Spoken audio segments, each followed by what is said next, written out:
आखिरी स्टेप है रीजनरेशन का। देखें, रीजनरेट री का मतलब क्या है कि कोई भी चीज फिर से दोबारा से प्रोड्यूस हो जाए, जनरेट हो जाए। अब यहाँ पर रीजनरेशन किसकी है, और प्लस आपने जब रिडक्शन का स्टेप पढ़ लिया तो उसके बाद तो आपके जहन में एक बात चल रही है कि सर अब तो सब कुछ रन हो गया, अब तो कोई चीज रहती नहीं है जो ये मामला हो। लेकिन अभी भी एक चीज रहती है। याद है जब हमने कार्बोक्सिलेशन का प्रोसेस स्टार्ट किया था तो हमने एक बात की थी, और वो ये कि कार्बोक्सिलेशन का प्रोसेस जो है ना, जिसको हम इसमें जब ये प्रोसेस स्टार्ट होता है तो 3 कार्बन डाइऑक्साइड के मॉलिक्यूल 3 रूबी पी के मॉलिक्यूल के साथ रिएक्ट करते हैं। अब चूंकि प्रोसेस रूबी पी के मॉलिक्यूल से हो रहा है, तो जब सारा का सारा इस डार्क रिएक्शन का प्रोसेस कंप्लीट हो जाएगा, केल्विन बेंथन साइकिल मुकम्मल हो जाएगा, तो फाइनली रूबी पी के मॉलिक्यूल भी जो 3 यूज हुए हैं वो तीनों दोबारा से रीजनरेट हो जाएंगे। ये बात आपको डेफिनेटली याद होगी कि ये दोबारा से रीजनरेट होंगे। तो स्टूडेंट, अब वो जो रीजनरेशन का प्रोसेस है ये रूबी पी के 3 मॉलिक्यूल का है कि वो दोबारा रीजनरेट कैसे होंगे। अच्छा, अब हम इस प्रोसेस को जो आगे लेकर चलेंगे वो पिछले स्टेप से लेकर चलेंगे। जैसे मिसाल के तौर पे आपने देखा था पिछले स्टेप में क्या हुआ था कि 6 मॉलिक्यूल जो नेट प्रोडक्ट आपको मिली थी वो 6 मॉलिक्यूल मिले थे। और 6 मॉलिक्यूल किसके मिले थे आपको? 6 मॉलिक्यूल था आपके पास G6G3PGAL के मॉलिक्यूल थे। अभी जो 6 मॉलिक्यूल PGAL के थे आपके पास, इन्हीं मॉलिक्यूल्स को हम लेकर आगे चलेंगे और देखते हैं कि इन मॉलिक्यूल में अब रीजनरेशन का प्रोसेस कैसे होगा। मिसाल के तौर पे रूबी पी के 3 मॉलिक्यूल यूज हुए। अब रूबी पी के मॉलिक्यूल की थोड़ी सी डिटेल देख लेते हैं। अब रूबी पी किसे कहते हैं? राइबोलोज 1,5 बिस फॉस्फेट। हमने पढ़ा था राइबोलोज का मतलब होता है 5 कार्बन वाला कंपाउंड। तो 1, ये 2, ये 3, ये 4 और ये 5। ठीक है, अब इसके अंदर 5 कार्बन है। 1, 2, 3, 4, 5। ये 5 कार्बन आपके पास मौजूद हैं इसके अंदर। अब ये राइबोलोज 1,5 बिस फॉस्फेट था।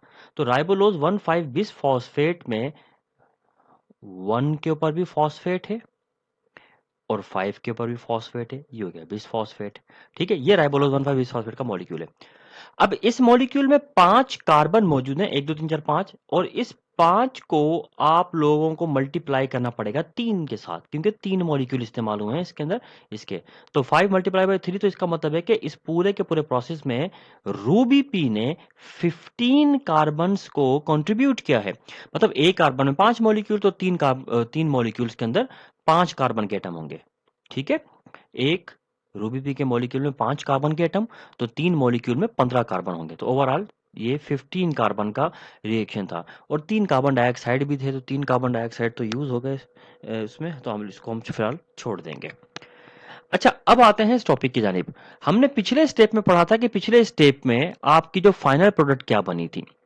हमारी जो फाइनल प्रोडक्ट बनी थी पिछले स्टेप में वो थी 6 मॉलिक्यूल ऑफ 3PGAL, 3 फॉस्फोग्लाइसर अल्डिहाइड के मॉलिक्यूल बने थे।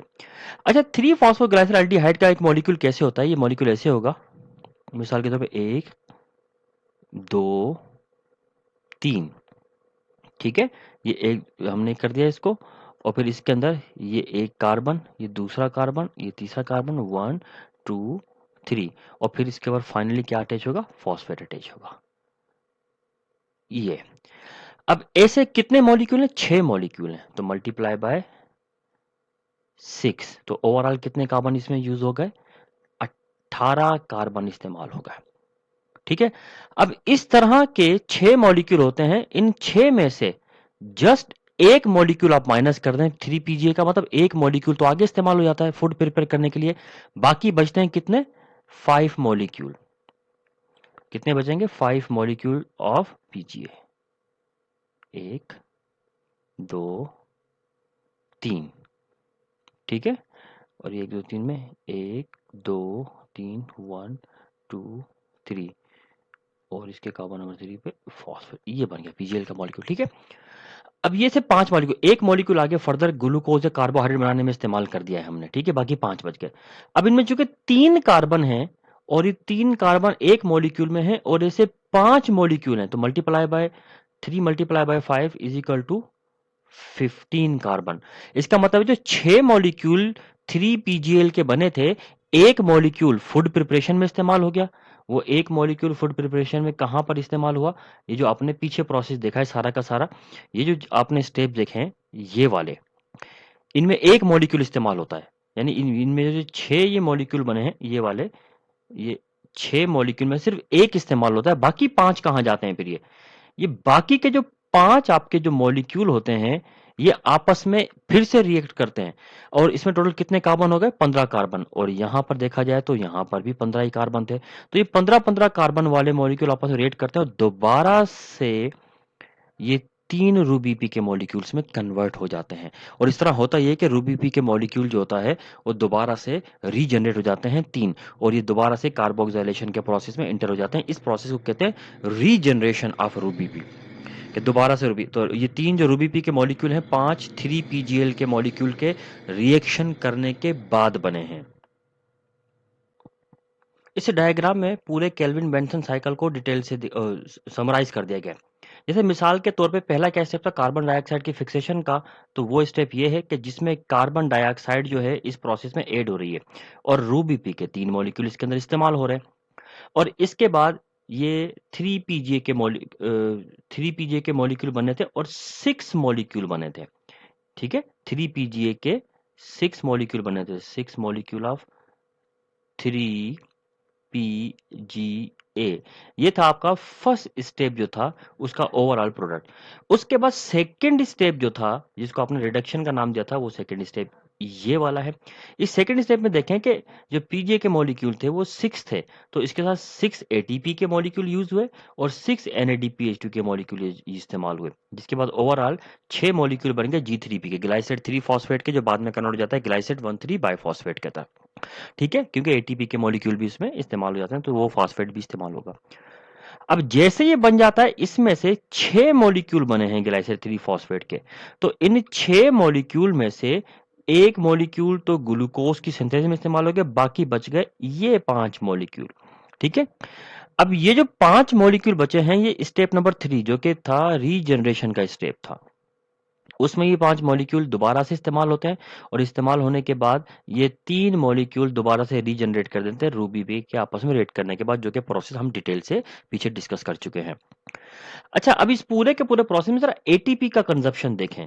यहां पर 6 मॉलिक्यूल एटीपी के यूज हुए हैं। ठीक है, एनएडीपी के 6 मॉलिक्यूल इस्तेमाल हुए हैं।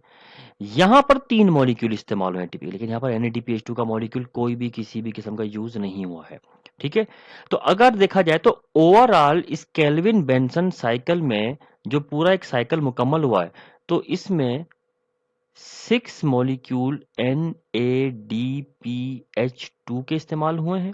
ठीक है, जबकि 9 मॉलिक्यूल ATP के यूज हुए हैं। अब जरा वो याद है हम लोगों ने से पहले एक लेक्चर लिया था cyclic and non cyclic photophosphorylation, याद है? उसमें मैंने कहा था कि NADPH2 के मुकाबले में ATP के मॉलिक्यूल की कंजप्शन ज्यादा हो रही होती है। तो इस ज्यादा कंजप्शन की वजह से ATP और NADPH2 के मॉलिक्यूल्स के बीच में डिसबैलेंस आ जाता है और इस डिसबैलेंस की वजह से वो नॉन साइक्लिक से साइक्लिक स्टार्ट हो जाता है, ताकि एटीपी के मॉलिक्यूल ज्यादा मिकदार में प्रोड्यूस हों, क्योंकि इनकी कंजप्शन ज्यादा होती है तो इनकी डिमांड ज्यादा बढ़ जाती है। यही वजह थी इसकी। तो स्टूडेंट ये यहाँ पर आकर फोटोसिंथेसिस का प्रोसेस जो कि आपके एंट्री के सिलेबस में दिया गया है वो तो यहाँ पर आकर कंप्लीट हो जाता है। हालांकि इसके बाद भी फोटोसिंथेसिस के कुछ टॉपिक हैं कि एबनॉर्मल कंडीशन में फोटो रेस्पायरेशन होती है और इसके अलावा alternate mechanism of carbon dioxide fixation, जिसमें C4 प्लांट्स है या CAM है, क्रेसुलेशन एसिड मेटाबॉलिज्म। तो ये, लेकिन ये आपके सिलेबस में इंक्लूड नहीं है तो इसलिए इसको भी हम फिलहाल डिस्कस नहीं करेंगे, लेकिन आपके बुक में बहरहाल ये मौजूद है। अब जो आपके पास अकॉर्डिंग टू सिलेबस जो टॉपिक होगा वो होगा सेल्यूलर रेस्पायरेशन, जो आपके बुक में नेक्स्ट उसी पेज पर मौजूद है जहां पर ये टॉपिक खत्म हो रहा है। तो अब हम सेल्यूलर रेस्पायरेशन का प्रोसेस स्टार्ट करते हैं और इसका पहले बेसिक कॉन्सेप्ट सेल्यूलर रेस्पायरेशन का अपना सही करते हैं, फिर उसके बाद इस टॉपिक को आगे स्टार्ट करेंगे।